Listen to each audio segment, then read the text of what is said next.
Hola a tots i totes i benvinguts a aquest nou vídeo al meu canal de YouTube. Avui m'agradaria que parléssim de recomanacions de llibres. Veureu, farà cosa d'unes setmanes us vaig penjar aquest post a Instagram, que l'estareu veient per algun cantó de la pantalla, no sé on el posaré, on us parlava del Club de Lectura Conscient. El Club de Lectura Conscient és una de les activitats gratuïtes que duc a terme i és aquesta trobada mensual on compartim una lectura i moltes vegades ve l'autor. Quan vaig penjar el post us parlava d'això del club de lectura i us deia el següent llibre del club de lectura, que és aquest del Libro de la toalla, de l'Alan Percy, i un de vosaltres va deixar un comentari dient-me: «Ei, Vilma, per què no ens fas recomanacions de llibres per llegir a l'estiu?» I la veritat és que estic en un moment una mica canviant perquè estic de mudança. Llavors tinc una mica de caos amb el meu dia a dia i se'm fa una mica difícil poder-vos penjar potser un blog perquè tot està com molt canviant. Llavors els blogs us els podré fer a partir de la setmana del 15, que ja estaré com instal·lada del tot, ja no hi haurà caixes, ja serà tot com a més tranquil. Per tant he pensat, ostres, doncs és una bona idea perquè em feia pena com deixar el canal buit sense dir-vos res més. Dic, doncs vaig a compartir-vos les últimes lectures, pensant una miqueta en lectures de l'estiu que us puguin ser lleugeres, boniques, entretingudes, però que alhora tinguin una profunditat, perquè a mi la literatura d'entreteniment m'agrada i m'agrada l'entreteniment, però no puc evitar gaudir més dels llibres que tenen certa poesia, que tenen metàfores, que tenen més profunditat potser que simplement la història i que tenen un to íntim. A mi m'agrada molt la literatura íntima on quasi sembla que estiguis llegint el diari fictici de l'autor amb les seves vivències personals. M'agraden molt els relats i les històries escrites en primera persona i una mica en aquesta línia és el que us vull compartir avui. Abans, però, em ve de gust parlar-vos d'això d'aquí. Això d'aquí és un e-book, es diu Kobo, i és una cosa que jo em pensava que mai a la vida em compraria, ¿vale? Jo era molt reàcia de la lectura electrònica, pensava que, no sé, no li trobava el punt, perquè deia, ostres, els llibres amb lo bonics que són, després els guardes a l'estanteria, els pots deixar, els regales, els compres, bla, bla, bla, no? Com que em feia, no sé, em feia com a llàstima passar-me a l'e-book. Però a la meva mare el meu pare li va regalar un e-book per al seu aniversari i aquest e-book en concret, el Kobo de l'FNAC, el nou que han tret, és a color. I és superguai perquè pots subratllar amb colorines, les portades dels llibres estan a color, o sigui, em va semblar que era més potser una experiència real de lectura. Vaig estar jugant una mica amb el seu, em vaig enamorar i al cap de res d'una setmana ja me n'estava comprant un. I estic molt, molt, molt contenta amb la inversió. No és un artefacte barat, però és cert que després els llibres quan els compres són més econòmics i és veritat que quan ets lector d'un llibre o dos a la setmana això va superbé perquè jo el porto al bolso, a la motxilla i m'estalvio una mica el fet de estic en una sala d'espera, doncs agafo el mòbil i vinc a fer scroll, o estic al tren, vinc a fer scroll. No, ara doncs trec l'e-book i em poso a llegir i a més avanço més ràpidament amb les lectures, que no faig les lectures per fer-les ràpid, és veritat, però és cert que aquests moments de pausa doncs, es fan bastant més bonics doncs, si pots gaudir dels llibres.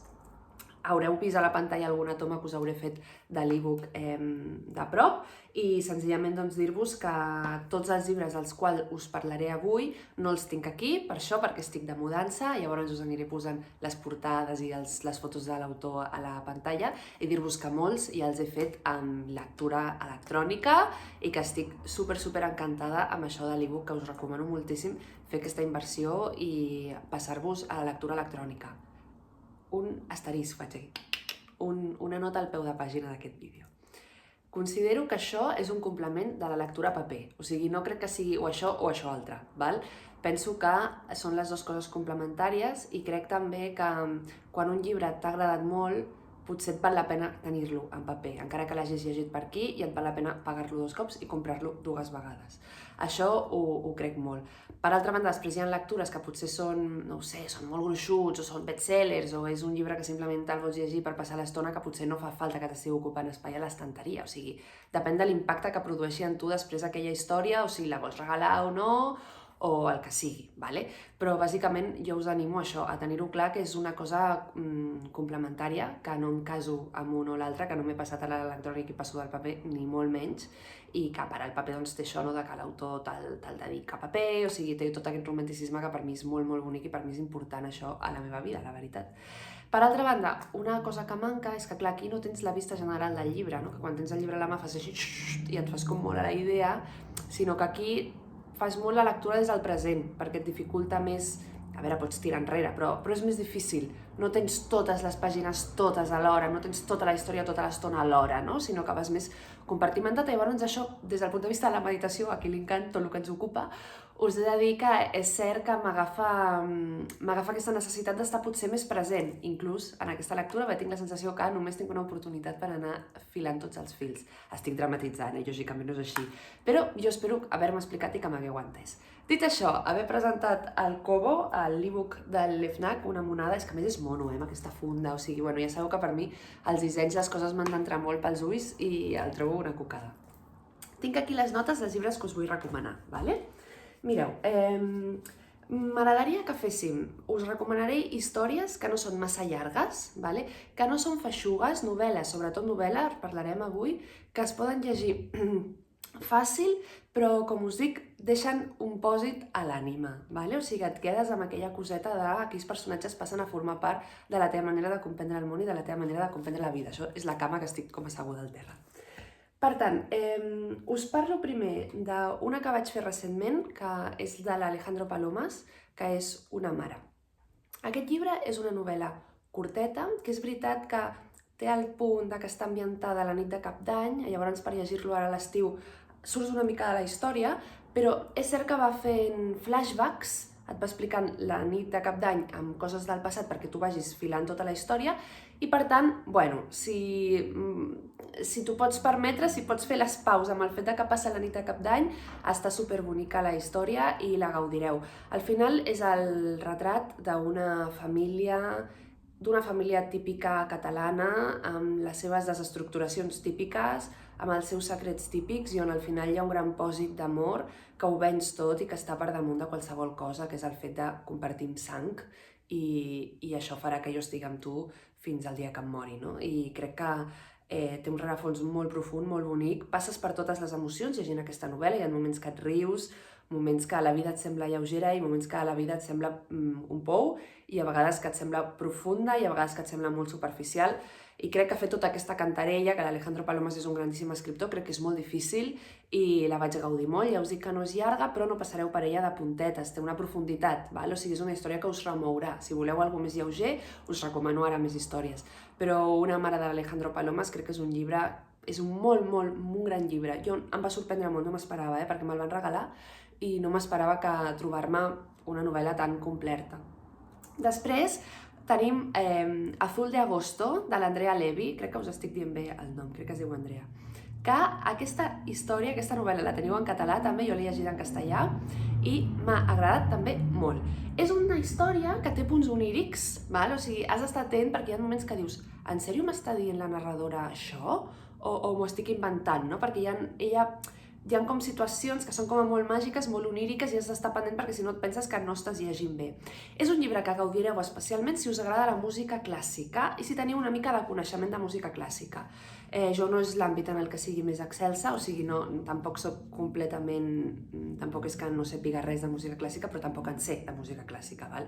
Però si teniu una bona base de música clàssica, us interessa i la gaudiu, gaudireu moltíssim d'aquesta història, perquè va d'una pianista, que és una erudita, que un dia se li creuen els cables en una actuació i la pífia. I llavors és tota aquesta història d'aquest tràngol d'ella, aquesta búsqueda també de la seva mare, perquè també té un tema amb la mare. Llavors és una novel·la molt bonica, molt ben escrita, ja us dic, amb aquest punt oníric, per tant us han d'agradar les històries que barregin una mica aquest punt de fantasia, o sigui, heu d'estar amb aquest tema i si a més us interessa la música clàssica, gaudireu. A veure, jo l'he gaudit al llibre i no fa falta que tingueu una formació de música clàssica de conservatori de 15 anys de piano, o sigui, tampoc fa falta. Però si a més us interessa el tema, doncs la gaudireu especialment i jo penso que si vas escoltant les peces de les quals parla al llarg de la història, és fàcil que comprenguis amb més profunditat la novel·la, perquè és una novel·la que tu la llegeixes però com que et va parlant de la música també d'alguna forma l'escoltes. I es fa molt bonica, la vaig gaudir molt, en molts moments em vaig sentir molt identificada amb el personatge principal i també una història molt maca, la veritat. Seguint una mica amb novel·les que parlen de l'estiu o que succeeixen a l'estiu, us recomano de la Siri Husband Un verano sin hombres, un estiu sense homes. La vaig llegir en castellà perquè quan la vaig anar a buscar a la llibreria la traducció en català no la tenien i la vaig llegir en castellà. La Siri Husband és una de les meves autores preferides, per tant m'és molt difícil parlar-vos malament d'ella o d'alguna cosa de la història que no m'hagi agradat perquè no soc objectiva, però para nada. El verano sin hombres és la història d'una dona, no sé, posem-li mitjana edat, 50-60 anys, que l'abandona el seu marit de tota la vida per una dona més jove. Marc de la història absolutament supertípic, ja sabem que això passa constantment. Però la particularitat és que ella, quan li passa això, embogeix, té com un brot psicòtic que això la fa portar al manicomi. Llavors, el manicomi, ja m'enteneu, amb una unitat psiquiàtrica. Llavors ella té aquest episodi, quan ja és cura ja pot sortir, llavors fa un estiu sense homes, que va com al poble de la seva mare i està allí com recuperant-se una mica de tot aquest trasbals, de tot aquest ensurt. Què passa? La Siri Husband és una dona molt culta, molt intel·ligent, el relat està escrit en primera persona i ella va com... És que no sé com dir-vos, és tan femenina, la veu és molt femenina, però té aquest punt, a més com descarnat, de dir, hòstia, tio, jo que t'ho he donat tot i ara tu em fas això, i com es riu de la situació, com es riu d'ella mateixa, però és que és dura i alhora és tendra, o sigui, per mi és una història amb una veu molt femenina, no? Perquè és això de... Vale, t'estic cuidant, t'he cuidat, però de mentre no he deixat d'estar filant els ganivets per si m'havia de defensar, i l'he trobada molt genial, molt real, a més, trobo que el paper del marit, al final, és un paper molt clàssic, o sigui, no deixa de parlar d'un tema universal, però ho fa amb una veu molt pròpia, va barrejant el que és el fet de ficció amb la no ficció, perquè de tant en tant fa... Bueno, a veure, ella fa els seus punts de vengo aquí a lucirme, no? Llavors tu vas llegint la història, estàs dintre de la història i de sobte surts una mica de la història perquè ella et posa una pàgina i mitja d'assaig d'algun tema que a ella li interessa tractar, que fila amb la història però no del tot, saps? O sigui, potser jo estic super a dintre de la història i de sobte no sento el personatge, sinó que la sento a saco amb ella i penso, vale, Siri, superguai, o sea, t'has lucido que te mueres, però no ho sé, potser això posa-m'ho tot al final i deixa'm primer com seguir la història. No sé si m'estic explicant, és que si no l'he llegit és una mica difícil. Que això us explico, per altra banda em direu, és la gràcia de la Siri Husband, Vilma, que fa això, i us diré, vale, d'acord, però és com, jo què sé, és com d'escoltar un concert de piano, val? I el pianista està allà tranquil·lament i de sobte fa el super solo i se superluce i es queda super content i tu et quedes, hòstia, vale, emulat, però potser jo estava amb Schumann, sabeu? O sigui, bueno, una mica així. Però bueno, que la gaudireu moltíssim, però ja és un tipus de llibre una mica, no sé com dir-vos, no és difícil de seguir, però no és lleuger, vale? Seguint amb la Siri Husband, una història que ja us he recomanat jo crec altres vegades perquè és una de les meves novel·les preferides, és Allò que vaig estimar, aquest sí que el vaig llegir en català. Aquesta és una novel·la, per mi, em va impactar molt en el seu moment quan la vaig llegir. L'he llegida una vegada, només potser ara la tornaria a llegir i us diria pues no em sembla tan bona o no m'agrada tant o el que sigui. Però m'agraden aquestes històries que tenen un punt dolç i alhora tenen un punt amarg i alhora són efervescents i alhora són tranquil·les. M'agrada quan no és tot com rosa o quan no és tot com negre, perquè crec que la realitat és així, crec que la vida és així, crec que hem d'aprendre com a viure amb la part poètica, amb la part bonica, i també hem d'aprendre a viure amb la part més tràgica de la vida. I aquesta història, aquesta novel·la per mi és això, és una novel·la gruixuda, per tant, si voleu un llibre, si no sou tampoc de llegir molt i voleu un llibre que us acompanyi tot l'estiu, Allò que vaig estimar de la Siri Husband és una gran novel·la i jo penso que la gaudireu molt. Després us recomano dues cosetes més lleugeres, de gènere policíac. Tenim un dels bestsellers de Sant Jordi, que és d'aquest autor, crec que és suís, que es diu Joel Dicker, crec que es diu, que és Un animal salvatge, l'esteu veient a la pantalla, aquesta la vaig llegir en català, la teniu en castellà també, i això és una grandíssima novel·la policíaca, és trepidant, està fantàstica, és super entretinguda, i si voleu alguna coseta així més lleugera, que no toqui tant emoció, que no toqui potser tant la patata, doncs fantàstic. Que no us estic dient que sigui superficial o que no tingui sentiments, perquè també n'hi ha. Però és més com veure una pel·li de Hollywood, no és una pel·li indie, sabeu? És una pel·li de Hollywood, d'aquestes que passen coses i es trenquen cotxes i hi ha persecucions i és com que estàs molt entretingut tota l'estona, val? Llavors, aquesta super xula, aquesta història, de robatoris i de mans i de secretos i de com aquelles coses que a vegades semblen tan boniques des de fora, des de dintre, doncs escolta, potser no ho són tant, no? Llavors et fa com valorar molt la teva vida perquè dius, hòstia, estic volent el que té el veí i potser si estigués dintre de la casa del veí pensaria, quin horror, no? Sempre projectem cap a fora, tot ens pensem que és millor perquè mai estem amb ningú tantes hores com estem amb nosaltres, no? Llavors no coneixem les caquetes emocionals de ningú tant com les nostres i aquesta novel·la doncs, això ho retrata molt bé, penso que retrata molt com som els humans i la vaig llegir amb un sentiment superamena i superdivertida. Si voleu seguir una mica amb el tema policíac i voleu que hi sigui món policíac, novel·la policíaca, juntament amb diguem-ne, entorn literari, val? Si us agrada tot el mundillo dels escriptors i tal, teniu aquesta del John Grisham, que es diu El caso Fitzgerald, no sé si està en català, la vaig llegir en castellà. John Grisham, doncs, bueno, autor super de bestsellers, d'històries de robatoris i això. Llavors aquesta del caso Fitzgerald va d'un senyor que té un... Bueno, no us vull fer molt spoiler, però bàsicament va d'uns manuscrits del Fitzgerald que desapareixen i que s'han de trobar d'alguna banda, no? I que no sabem on estan. I llavors la història doncs, va d'això, de com recuperem aquests manuscrits. Llavors és bonic perquè l'autor et va portant per tot el mundillo dels escriptors, et va portant per xerrades literàries, et va portant per presentacions de llibres, i bueno, com que és una mica el meu ambient, doncs a mi em va cautivar aquesta part. Em va semblar com molt divertida veure aquest món retratat i veure que a més està bastant retratat com jo el percebo, i llavors quan hi ha aquests punts de... com es diu això? Quan hi ha aquests punts de simpatia o d'intimitat entre l'autor i jo, en aquest cas la lectora, m'agrada molt, o sigui, automàticament aquell llibre té tota la meva simpatia. Per tant, dues novel·les policíaques també molt guai. Llavors ara vaig a fer-vos una altra recomanació pensant sobretot amb el tema català, amb el tema que pugueu llegir en català. I vull que parlem de les petites novel·les de la Natàlia Ginsburg. La Natàlia Ginsburg és aquesta autora que esteu veient ara en pantalla, que com veieu té una cara una mica eixuta i una mica dura, i les seves històries, segons com, poden ser una mica així, però tot i així també és una narradora femenina i per tant les seves històries estan molt plenes de feminitat i de la mirada de l'altre, no? I de les cures i de aquest paper que tradicionalment hem tingut les dones a la societat. La Natàlia Ginsburg té, em farà feta que són 4 o 5 novel·les molt curtetes d'unes 100-120 pàgines. Això és un gènere que a França és molt reconegut, és la petita novel·la, la novel·la, no? La novel·leta, però no novel·leta en un sentit despectiu, sinó novel·leta en què és curta. I això és un gènere que a mi m'apassiona molt, em sembla molt interessant perquè en molt poques pàgines has de poder cautivar el lector i has de poder realment transmetre alguna cosa, no? A vegades considero que els llibres que són exageradament gruixuts no sé si responen a la necessitat de la història o a l'ego de l'autor. Llavors m'agrada molt quan els autors fan una mica aquesta digestió, no? De pàgines i em permeten, ostres, invertir el temps realment necessari en conèixer la seva història, no simplement en veure com es llueixen ells. La Natàlia Ginsburg en aquest cas és una grandíssima experta, he llegit El camí que porta a ciutat i Valentino, són les dues que he llegit. Estan publicades en català per aquesta editorial, que és La Geminada, són unes edicions precioses, molt, molt boniques, molt ben fetes, i el bonic que tenen és això, que són curtetes. Llavors, si tampoc voleu...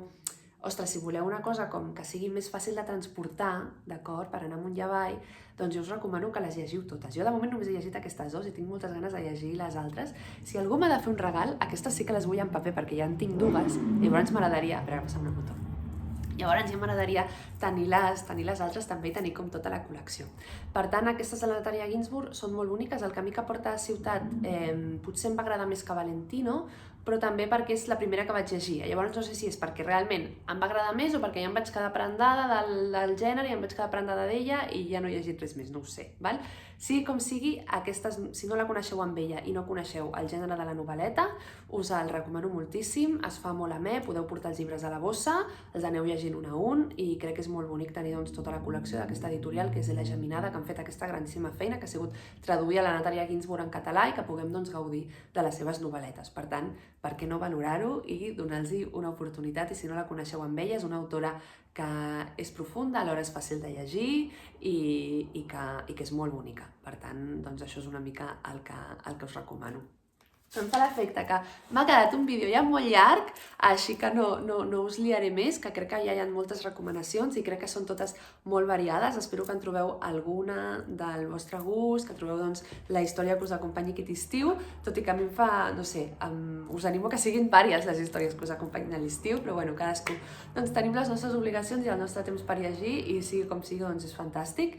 I res més, dir-vos que espero a veure si la setmana que ve encara estic de caixes, a veure si puc gravar-vos algun vlog dels primers dies ja aterrada completament a la casa nova i això, però bé, de moment doncs hi ha aquest vídeo de lectures. Deixeu-me en els comentaris, sisplau, lectures que a vosaltres us hagin agradat, que ja sabeu que sempre m'agrada molt conèixer-les i llegir-vos. I res més, que us envio un fort petó, gràcies per mirar el vídeo, subscrivir-vos al canal i us envio un fort petó. Adéu-siau!